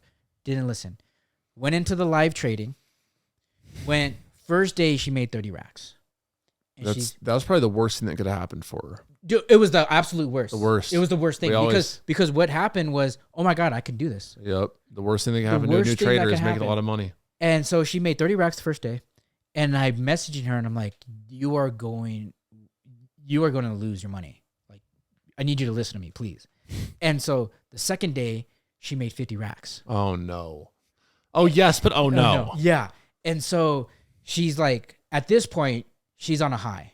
And anything I'm telling her is just going in one ear out the other, because to her, she's like, I'm a risk taker. That was her thing. I'm a risk taker. I know I'm fine. She doubled up her account by the end of the week. What'd she start with? Do you remember? I think it was 125. So she was up she was up $250,000. And she didn't walk away? She didn't walk away. Oh, and so she was up $250,000. By Wednesday the following week, she lost it all. Whole $250,000 gone. All gone within 3 days. That's crazy. All gone. And I get of course, and I'm sure you've got these, I get a call the next day crying. I lost all my money. What do I do? And I'm like, what do you want me to do? Give you money for your negligence? Like, no. I'm not going to do that. And so I'm a very blunt person too. And so like, I didn't mean to kick somebody while they're down, but I also am real. And so I was like, let me open up because I can track everybody's education progression. And so I open up her education progression. I'm like, you haven't even watched one video. Especially, and the very first video is risk management. And I'm like, you didn't watch one video. You didn't listen to one thing that I told you. Especially the number one rule of the money you're using should be 100% expendable. And you lost it all. And she's an example of people that, everybody can trade, but not everybody should. Yep. Everyone has the ability to make it as a trader, but not everyone will. Exactly. And that's something we both preach. Like, if you want it bad enough, there's no obstacle. You can find it doesn't identify you by religion, by race, by educational background, nothing. Yeah, and we're both prime examples of going from nothing to making something. So it works. You just got to be dedicated and do it right. That's just so crazy. And it's like, I try to tell people all the time, like, even us, we have different risk tolerances. Like, you're balling this year, 1.7 million. For myself and all my other businesses, like, at 615K, it's like 618 now or something, whatever it is. Like, like I've been honestly putting the brakes on a lot. Like the last 2 days, I haven't taken a single trade, being very selective. Mm-hmm. But for me, I'm like, you know what? Like, I know when to go heavy and I know when to not go. And like the problem, and obviously you do too, but like the problem with a lot of people is like, they just want more and more and more and more and more. And like, for that girl that just started, she was up 125 grand, 100% in a year. Like within a week. Just stop. Just stop. Stop. You just stop, evaluate, at least withdraw that profit. At a very minimum, withdraw it so you're back to where you started. So even if you lose all that money, which if you don't know what you're doing, you will. Having more money does not make you a better trader, as we'll both tell people. Yeah. You can blow 1,000, or you can blow 100,000, or you can blow 1 million. Yeah. right? And it doesn't matter. And I think you touched on something right there where the day that we trade is not a result of what happens the following day. Every day is different. So like the same, going back to big days that we've had, there are days where I have a big day. The following day, I only walk away with maybe $2,000. And people are like, wait, why? And I'm like, because that's all the market gave me today. I'm not trying to force it. Where other people, they make 10 G's one day and they're trying to make the same 10 G's the next day. And it's like, bro, you cannot do that. You got to take what the market gives you. And some advice that has helped me is like whenever I have a big day, like when I had my biggest day ever, it was like $89,000. That's killer. It's like sized way down after. I always size way down after if I have a huge day. Yeah. If I had a $1.67 million day, yeah, you might not see me for a few weeks. We'll see. Maybe like I might show up to just like say what's up and be like, get to the gym, get ripped. But like, that's about it. But the point I'm making is obviously you have experience. You can come back and you can keep killing it. You're like, I have a lot of experience. I can come back, keep killing it. But if you get like that big loss or win and you feel yourself emotional the next trading day, you got to just step away. You got to stop. You got to, or at a minimum size, like massively down. Like, do you have a routine that you do in the morning? Every day, same thing, bro. What do you do? Wake up like 5. I don't have an alarm. I have my body naturally wakes up. I lied. I have a 5:45 alarm. Okay. If I don't wake up before, which I almost always wake up 5 to 5:30. Okay, get up, shower, breathe, call it meditate, whatever. I just breathe for like 5 minutes, just get my stuff going. Brush teeth, whole 9 yards. Yeah. Come down here, and I have this little stupid routine that I do. I like it. I go. I kind of like stretch out. I do like my high knees, my butt kicks. I do like 20. I do like 25 jumping jacks. I get my blood flowing every morning. Right. Get my water. Start with 20 ounces of water every single day. Then come to my office and I sit there. And every single morning, like I'll honestly do like a little like I don't know what to call it, but like I diagnose myself. I'm like, how am I feeling today? Am I anxious? Do I have any big events? Is it my birthday? Is it Christmas coming up? Like, is it my grandma's birthday? Like, do I have anything that I cannot like fuck up for and like have to like focus on? Job interview for a lot of people, right? Big meetings, whatever it is. And so I identify those things. Like, is there anything that might be stressing me out? Whatever it is, do the whole pre-market thing, talk to the squad, whatever, look at stocks pre-market. But my biggest thing is diagnosing my psychology. Every single day I'm like, okay, how am I feeling? Am I in the right mindset to put on risks today? If I'm not, if I slept like shit, I got a baby coming, so I'm sure there's gonna be some some less sleep and therefore less position size. Am I feeling okay? Is my mental good? And if all those things check off, and the market presents itself in a way that we have risk reward there, I'll put on risk. But if not, if I don't trade for a day, I don't care. The market's not going away. I don't give a fuck. Bro, I love that. And that's another thing, 2 things I want to touch on there was, we both have a routine in the morning. There's a lot of traders that I have met over the years, especially like first-time students. They get up, roll out of bed, and then they put their laptop on. 5 minutes before market open. 5 minutes before market open. Let's run it. And they think they're going to be successful doing that. I'm like, you have a routine. And so we have a very similar routine. Yeah, what's yours? Let's hear it. So I get up in the morning, do the whole 9 hours, brush my teeth, everything, right? Go downstairs, get a workout in. Quick, like, hit workout, 20 to 30 minutes. Nice. Like, just get, like, a full body, just sweat. I need to be sweating. You want to sweat before you trade every day? I want to sweat before I trade. I need to sweat. And so I'll get up at 5, same thing, which is I thought it was funny. It's like, we both get up at 5. I get up at 5, and I'm on West Coast, so market starts at 6:30. So I get up at 5 in the morning, get my sweat in. I'm usually done by 5:30, maybe 5:45 max if I'm like really feeling it. Yeah. Get it in, and then I take a cold shower.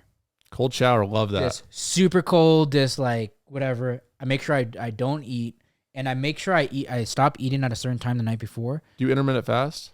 I try to have my first meal by like 11. Nice. I intermittent fast every day too. That's why I ask. I don't do the full 16 every day, but like usually 12 to 14. Dude, I was 210 in the beginning of January. I'm down to like 184 right now. That's awesome. Dude, I've lost like 20 pounds, 26 killer, pounds, bro. Dude. But a lot of it's been intermittent fasting, working out, and just eating healthier, right? Yep. That's all you need. And it's actually improved the trading too, which is crazy. You're focused, right? So I get my blood flow going, I get my cold shower in, and then right before I start, not to get religious, I say a little prayer, right? I just like put myself big like believer in God too, and I'm grateful for another day. I'm grateful for another opportunity, and then I always reflect. It's just a mental thing that I do. I always reflect on when I started. I like that. I always reflect on what I started and remembering my why for why I'm doing it. And it grounds me. It like immediately grounds me. And then I do my pre-market stuff and I'm ready to go before the market's ready. And I'm at ease at this point. Everything's already set up. Everything's good to go. And I just trade. And whatever is there, I take it and I'm good. And that ends up being it. And to your point, I wake up some days when I don't get the workout in or I don't have time to do my Zen or whatever. And those are days I'll still do the live, but I won't trade because I'm not in a good mental spot or I'm sick or whatever. And a lot of people, it's so funny because on my lives, I was trying to do every single day, Monday through Friday. And I do them on there may be some weeks I only do 3. Maybe some weeks I do bare bones 2. Like I try to at least do 1, but at least 2, excuse me. And what people think are like, bro, I need to be trading every day. It's like, no. Nope. Market's not going anywhere. Bro, Umar, 60 days, he made 7 figures. A lot of money, millions. Yeah. Over $1 million, right? 60 days. 60 days of trading. That's not even a fourth of the trade. That's it. That is a fourth, right? A fourth, exactly. Exactly. A little less, actually. A little less, right? So it's like, you don't need to trade all 252 days. Trade the days where you feel good, that you're ready, that have your setup and it looks great, and just focus on those quality. It's quality over quantity. And that's something that I think only you can get through experience. Like you can tell a trader that 100 times, just like you can tell, you tell your students, like, hey, don't fuck around and play earnings. Yeah. You'll get smoked. Yeah. Like, I don't think I've ever met someone that like is like, okay, you know what? You're right. Like they always go and try an earnings lotto. Yeah. They realize soon after, CPI, what Vega is, what implied volatility crush is. Yeah. And then they learn like, oh shit, I shouldn't have done this. I just lost $800, $1,000. Yeah. But they don't get that until they see it. It's like eventually as traders go, and hopefully you guys will listen to this and you guys just learn like, it's not about how many trades you put on, it's about the quality. Quality over quantity, the old beautiful phrase. All the quality, just like, quality of friendships, right? Like as I went through the years, my circle is extremely small. I consider you part of my circle, right?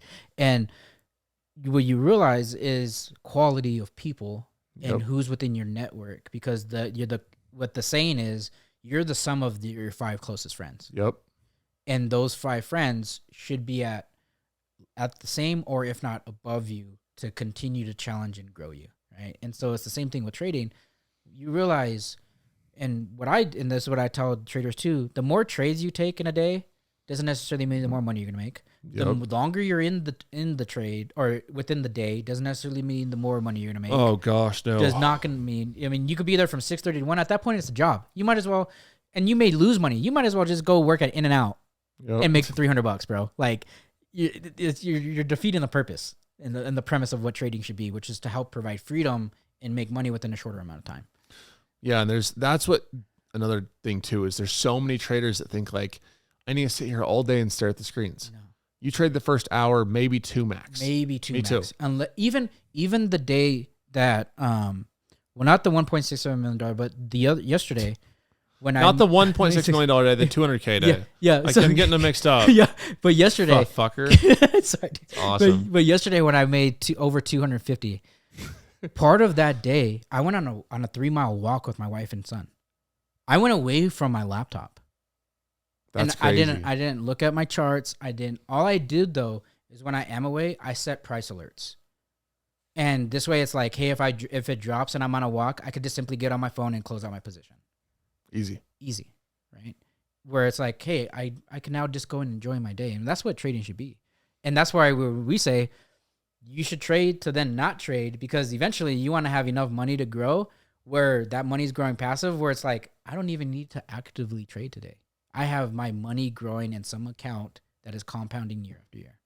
That's exactly how I feel, man. Like, yeah. And it's just quality over quantity over and over again. Like you're going to find over your years of doing this, hopefully you guys are all still trading 2, 3, 4, 5, years from now. And you guys are, all finding your edge and all finding ways to have your money work for you, and you realize that your quality setups are making you more than, a good phrase I like is 4 quarters over 100 pennies. 100%. right? Four quarters, you're going to choose that every single time over having 100 pennies that you're going to lose. And dude, I love that phrase. Are going to, make a mess. Like, dude, that's every great. time. Yeah, no. Every time. Every time. And it goes with, friendships you have, trades, whatever it is, always 4 quarters. Dude, I love that. That's cool.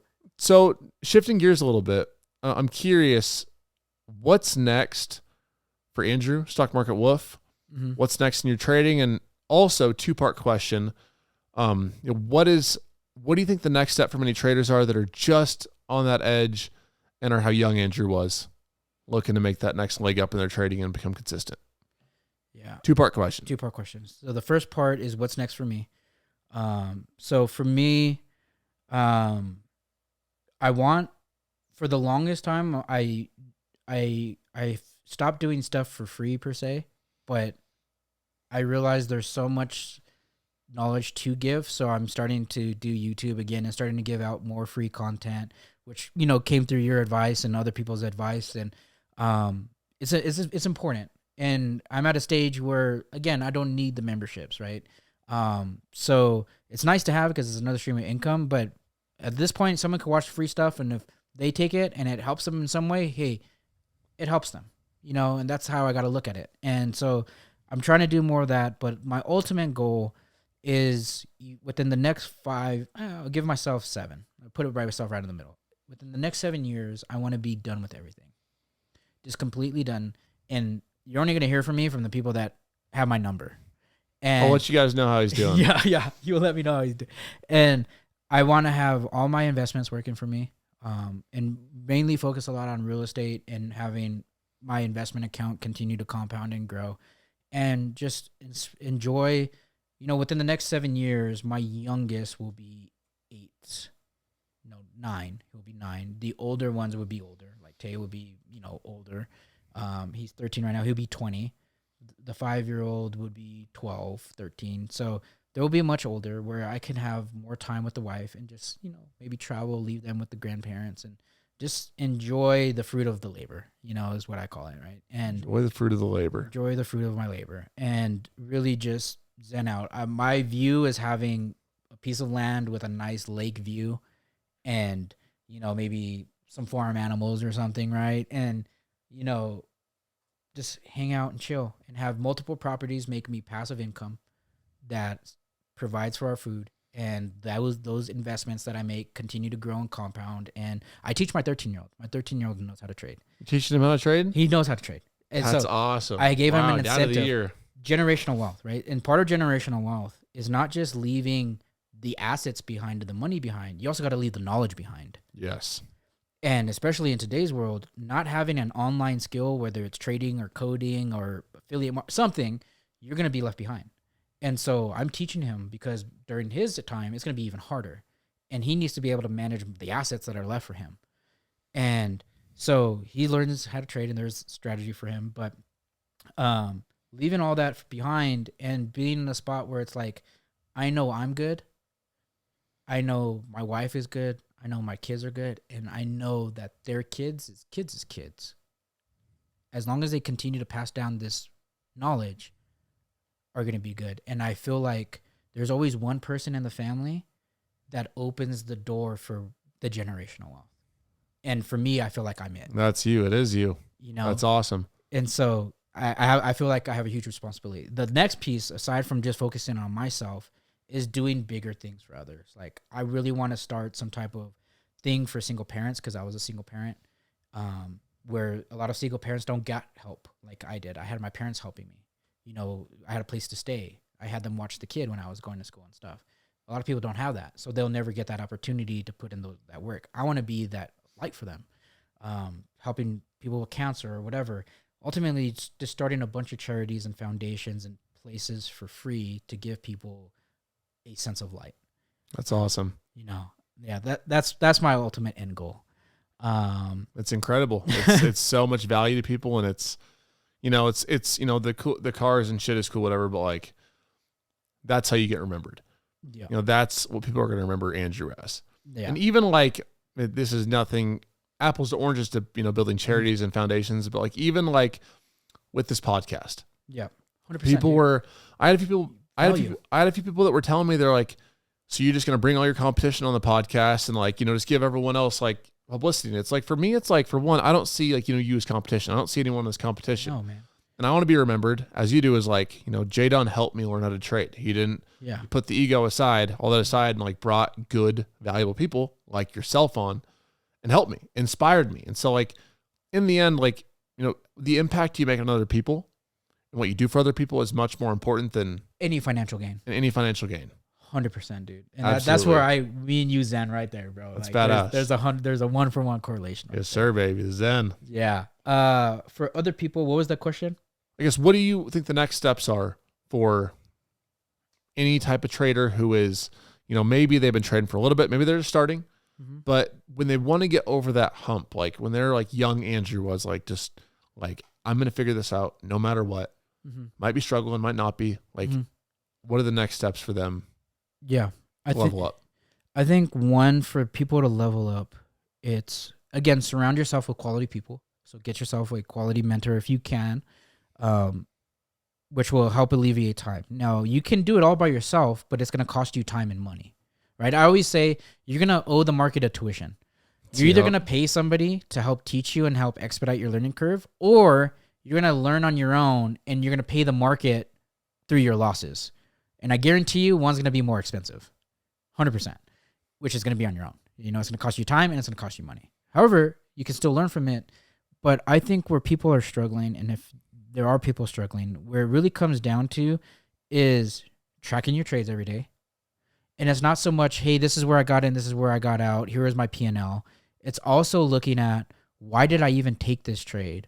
Why was this the right trade to take? And really being super critical and analytical of why you even got in, and understanding those small mistakes and improving on those small mistakes incrementally, not exponentially. It's like the COVID mentality. It's small incremental improvements every single day will add up. And when you understand the math, you understand the risk management, and you look at those small mistakes and make those little improvements, your trading will start to work out. Again, less is more, quality over quantity, and have a routine that you stick by, a plan that you stick by, and go from there. Just build on that. The foundation. Build a core. Right? And one of the big issues I see is that too many people don't, like, they want a strategy hop, or they don't want to take the time to really, put the time in. That's what it boils down to. Yeah. Experience and education. Yeah. It's like the fat guy at the gym that sees like the guy with the abs and is like, I want the abs in 2 months. It's like, nope, bro, it's probably going to take you, depending on your diet and how much you exercise, it's probably going to take you a year, if not longer. And the thing is, with the fat guy, or, anyone that is, overweight going to the gym, God bless, keep killing it, by the way. Like, if you do simple things, you eat a good diet. Yep. You go to the gym every day. You show up. And you work. Like, over time, you are going to see results. They're not going to be tomorrow. Yeah. They're probably not going to be, you're not going to have a six pack in the next month or two, but over time, there's not one person, maybe there's like one example, but like 99% of people, most people are going to, if you show up every day, do what you need to do, put focus into it, you're going to see results eventually. 100%. People just want to run, they want to sprint. They don't want to run the marathon. Yeah. Totally agree. It's about the process, man. It's about the process. I think that's what's made both of us, successful in what we do, and years of experience pays. Yeah, 100%, dude. Yeah. One last thing before you, what you got? Skedaddle out of here and go back to making $2 million a day. I always like to ask our guests before, if you could tell young Andrew one thing, one piece of advice, wisdom that you've gotten over the years that would have saved you some money, time, that you think our listeners here could benefit from. I know this is kind of a broad question. It can be a few things if you need it to be, but like, what would you tell your younger self that you know now, and from the wisdom you've gained? Yeah. Do you want me to go deep or simple? It's up to you. You got the stage, boss. I'll give you guys deep. I'll give you deep first, and then I'll give you simple stuff. So if I had my younger self right here at 19, I wouldn't tell him anything. Nothing. I would tell him nothing, because that person has to go through struggle. I can't explain the importance of struggle and how much it has led to success, because every person's going to get pressured in life. Every person's going to come up and they're going to fall. The only thing that I'm going to tell this person is, bro, you are going to struggle. There's going to be nights when you don't sleep. There's going to be days you don't eat. There's going to be times when you feel like you amount to nothing. And I always get emotional. There's going to be, my goal when I was younger was I just wanted a room for me and Tay. He never had a room. And I would tell him, bro, trust me, as you go through this, your son will get that room. And I remember when I finally did get that house and Tay had his first room, I bawled. That's awesome. I cried like a baby. And I would tell him, just keep believing, and everybody's going to doubt you. Everybody's going to say this or that. Don't listen. Just believe in yourself, and you'll get there, bro. That's all I'll tell him. Beautiful. That's all I'll tell my 19-year-old self. But for you guys, for tips that I would give to start, trade out of a business LLC sooner than later. Go talk to an accountant, first of all. Talk to a tax professional. Talk to a tax professional, yes. But there's a lot of advantages to a business LLC versus an individual account, which I wish I would have knew sooner. Because when you take a loss, the max you can lose on an individual account, and I don't know if it's the same across every state, but the max you can write off is $3,000. Yep, per year. Where if I suffer $20K, where that day, that first year I lose $25K, I can write that all off. And now the following year, let's say I make 30, well, now I can offset that negative 25 to the 30, and I only get taxed on $5K, which is huge. So huge. That's a very big advantage. Especially those first few years when you may or may not get battered. Yeah, 100%. Tuition's getting paid. You know, so you want those. And then the other benefit is the write-offs. The write-offs for your equipment, the write-offs for your internet, the write-offs for your phone, the write-offs for your office space. There is a lot more benefit to having that LLC than not. But you have to make the decision if you're going to be committed. Because I always say, if you're only doing this as a hobby, there's no sense of doing it.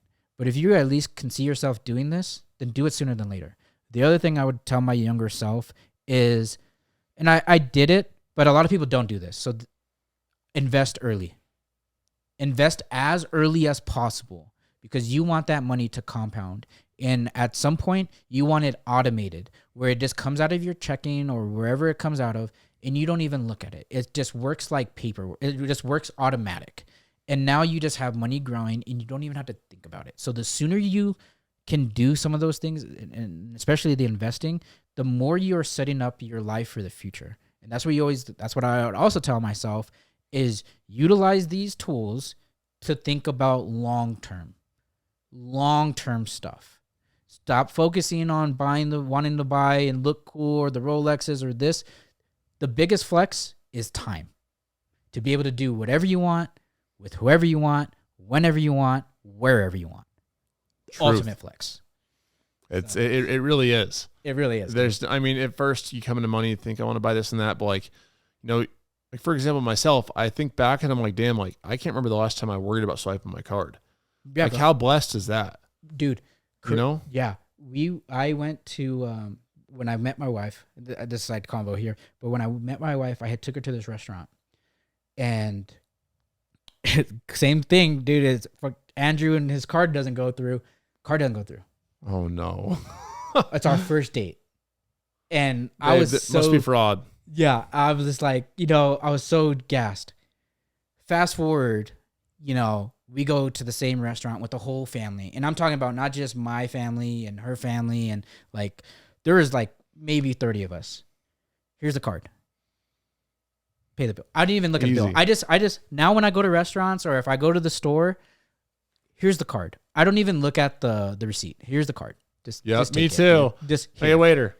Yeah, here. Card. Yeah, here. Yeah, I don't even wait for them to give me the check so I can. Here, it's such an underrated. You don't even think about it. You don't even think about it until you do. Until you do, dude. Yeah. And it's incredible all the opportunity we've been given, and yeah, man, it's awesome, it's a blessing, dude. So that is gonna wrap us up. It has been an insane nearly 2 hours. Dude, it's been a long 2 hours, but I hope you guys got value. It's been jam-packed 2 hours. If not, clean your ears and listen again because this was packed full. Yeah, so man. I want to say, as usual, thank you guys for coming. Make sure you guys slam that subscribe button below. His socials will be linked below as well. Definitely check him out. This dude is a menace to market makers all around the market and loves helping see people win, as you can see. And above being a good trader, making millions is a very awesome person. So thank you so much for Appreciate you joining so us, bro. much, man. Appreciate the love. Go Team Bull. Yeah, go Stock Market Wolf, baby. Wolves and bulls. They run together. We run together, baby. Let's go. All right. See you guys. Have a blessed night. We're out of here.